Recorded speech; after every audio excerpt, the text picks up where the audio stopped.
సార్వత్రిక ఎన్నికల 7వ దశ పోలింగ్ ప్రారంభమైంది. చివరి దశలో 8 రాష్ట్రాలు, కేంద్రపాలిత ప్రాంతాల్లో కలిపి 57 లోక్సభ స్థానాలతో పాటు ఒడిశాలోని 42 అసెంబ్లీ స్థానాలకు ఎన్నికలు జరుగుతున్నాయి.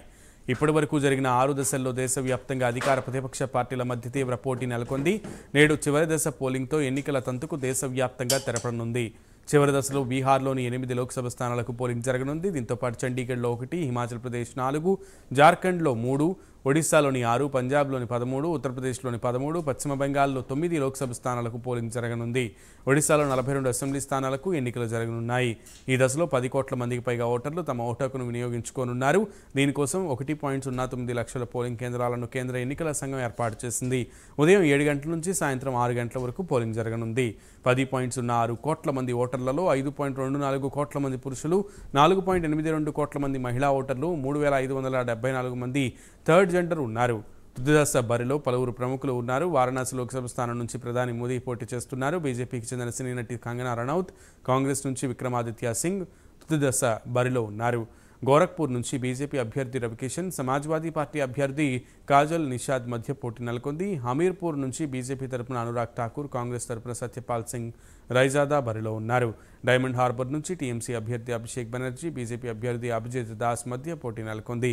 బీహార్లోని పాటలీపుత్ర స్థానం నుంచి లాలూ ప్రసాద్ యాదవ్ కుమార్తె మీసా భారతి పోటీ చేస్తున్నారు. ఇక ఇవాళ జరిగే ఎన్నికలతో దేశవ్యాప్తంగా 543 స్థానాలకు పోలింగ్ ప్రక్రియ పూర్తవుతోంది. ఇందులో గుజరాత్ రాష్ట్రంలోని సూరత్ స్థానం ఏకగ్రీవం కావడంతో 442 లోక్సభ సీట్లు ఫలితాలను జూన్ 4న ఎన్నికల కమిషన్ ప్రకటించనుంది. మొత్తంగా ప్రపంచంలోనే అతిపెద్ద ప్రజాస్వామ్య దేశంలో ఈ రోజుతో పోలింగ్ ప్రక్రియ పూర్తవుతోంది. ఏప్రిల్ 19వ తేదీన ప్రారంభమైనటువంటి మొదటి దశ పోలింగ్ ఈరోజు 7వ విడత పోలింగ్తో మొత్తం 542 స్థానాలకు ఎన్నికలు పూర్తవుతున్నాయి.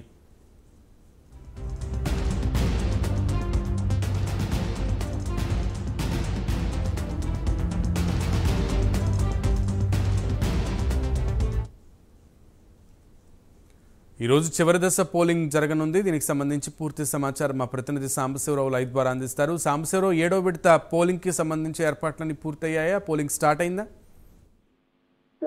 మనం చూసినట్లయితే 7వ విడతకు సంబంధించి 8 రాష్ట్రాల్లో 57 లోక్సభ స్థానాలకు, అదేవిధంగా 13 యూపీలో 13, పంజాబ్లో 13, పశ్చిమ బెంగాల్ 9, బీహార్ 8, ఒరిస్సా 6, హిమాచల్ ప్రదేశ్ 4, చండీగఢ్ 1, జార్ఖండ్ లో 3 స్థానాలకు అయితే ఎన్నికలు అయితే స్టార్ట్ అయినటువంటి పరిస్థితి.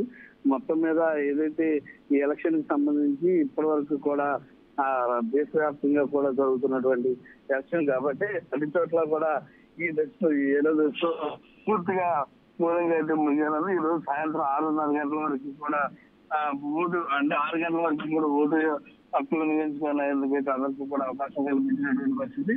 మొత్తం మీద ఈ రోజు వారణాసి నుంచి అయితే మాత్రం ప్రధాని నరేంద్ర మోడీ కూడా బరిలో ఉన్నటువంటి పరిస్థితి. హిమాచల్ ప్రదేశ్ నుంచి కూడా కంగనా పోటీలో ఉన్నటువంటి పరిస్థితి.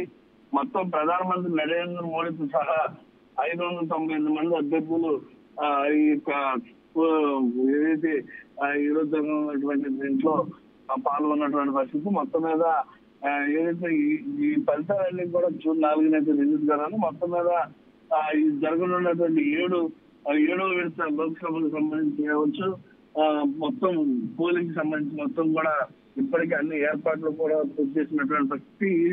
ఎలక్షన్ కమిషన్ కూడా ఇప్పటి వరకు కూడా ఎక్కడ కూడా ఇబ్బందికర వాతావరణం లేకుండా ప్రశాంతంగా కూడా 6 విడతలుగా జరిగినటువంటి పోలింగ్ కూడా ప్రశాంతంగా జరిపించినటువంటి పరిస్థితి. ఈ 7వ విడత కూడా ప్రశాంతంగా జరుగుతుందని దానికి సంబంధించినటువంటి ఏర్పాట్లు కూడా పూర్తి చేసిన మొత్తం చేయడం జరిగింది. మరి కొద్దిసేపట్లో ఇప్పటికే పోలింగ్ ట్రయల్ రన్ అయితే పూర్తి అయినటువంటి పరిస్థితి. ఓటర్ అయితే మాత్రం కంటిన్యూగా అన్ని చోట్ల కూడా గతం కంటే భిన్నంగా, గతం కంటే ఎక్కువగా ఓట్లు అయితే ఇప్పటి వరకు జరిగినటువంటి అన్ని చోట్ల కూడా ఓటింగ్ శాతం అయితే పెరిగినటువంటి పరిస్థితి. అదేవిధంగా ఇప్పుడు 7వ విడతలో కూడా ఓటింగ్ శాతం పెరిగేటువంటి అవకాశం ఉండడంతో ఏదైతే ఎలక్షన్ కమిషన్ దానికి తగినటువంటి ఏర్పాట్లు కూడా చేసినటువంటి పరిస్థితి. మొత్తం మీద 7 విడతలుగా జరిగినటువంటి పోలింగ్ సంబంధించి అన్ని రాష్ట్రాల్లో కావచ్చు, అటు లోక్సభ కొన్ని రాష్ట్రాల అసెంబ్లీ స్థానాలకు జరిగినటువంటి ఫలితాలు మొత్తం కూడా జూన్ 4న అయితే విడుదల కావాలన్నటువంటి పరిస్థితి. మొత్తం ఎగ్జిట్ పోల్స్ కూడా మనం చూసినట్లయితే ఈరోజు సాయంత్రం 6:30 వరకు కూడా ఎక్కడ కూడా ఎగ్జిట్ పోల్స్ రిలీజ్ చేయొద్దంటూ కూడా ఈసీ అయితే ఆదేశాలు జారీ చేసినటువంటి ఇక్కడ మొత్తం చూసినట్లయితే పోలింగ్ అయితే కూడా అన్ని చోట్ల ప్రశాంతంగా జరగడానికి అయితే ఏర్పాట్లు అయితే చేశారు. పోలింగ్ అయితే ఇప్పుడే మొదలైనట్టుగా కూడా మనకు సమాచారం అవుతోంది. సాంబశివరావు, అయితే చాలా మంది ప్రముఖులు ఈసారి ఈ చివరి దశ ఎన్నికలలో పోటీ చేస్తున్నటువంటి పరిస్థితి, అందులో వారణాసి నుంచి పోటీ చేస్తున్న ప్రధాని మోదీ కూడా ఉన్నారు. సో అక్కడ అలాగే మండి నుంచి కూడా మండి లోక్సభ స్థానం నుంచి కూడా కంగనా రనౌత్ పోటీ చేస్తున్నటువంటి పరిస్థితి కనబడుతోంది. సో ఈ స్థానాల్లో పోలింగ్ ఎంతవరకు పెరిగే అవకాశం ఉంది? మనం చూసినట్లయితే ఏదైతే ఇప్పటి వరకు కూడా వివిధ రాష్ట్రాల్లో జరిగినటువంటి పోలింగ్ శాతాన్ని మనం పరిశీలించినట్లయితే గతం కంటే ఎక్కువగానే వివిధ రాష్ట్రాల్లో అయితే పోలింగ్ కూడా ఎక్కువగా నమోదైనటువంటి పరిస్థితి. కాబట్టి మనం ఇక్కడ వారణాసి కావచ్చు, అదేవిధంగా కంగనా పోటీ చేస్తున్నటువంటి మండిలో కావచ్చు, మొత్తం హిమాచల్ ప్రదేశ్ కావచ్చు, మొత్తం అంతా కూడా అన్ని చోట్ల కూడా పోలింగ్ అయితే ఎక్కువగానే నమోదయ్యేటువంటి అవకాశం కనిపిస్తుంది. ఎందుకంటే గతం కంటే ప్రజలు కూడా ఓటు శాతాన్ని వినియోగించుకుని తమ యొక్క నేతలు తామే నిర్ణయించుకోవాలనే ఉద్దేశానికి అయితే దేశవ్యాప్తంగా ప్రజలైతే వచ్చినట్టు. కాబట్టి అన్ని చోట్ల కూడా పోలింగ్ శాతం పెరుగుతూనే ఉంది. పోలింగ్ లో ఓటింగ్ వేసేటటువంటి వారి సంఖ్య కూడా పెరగడంతో అటు ఎలక్షన్ కమిషన్ కూడా ఈసీ కూడా చాలా ఆనందాన్ని అయితే వ్యక్తం చేస్తున్నటువంటి పరిస్థితి. దిగ్విజయంగా మేము అందరి చేత ఓటు వేయించగలుగుతున్నామనే సంతృప్తిలో కూడా ఈసీ ఉన్నట్టుగా కూడా మన సమాచారం ఉంటా ఉంది. రైట్ సాంబశివరావు.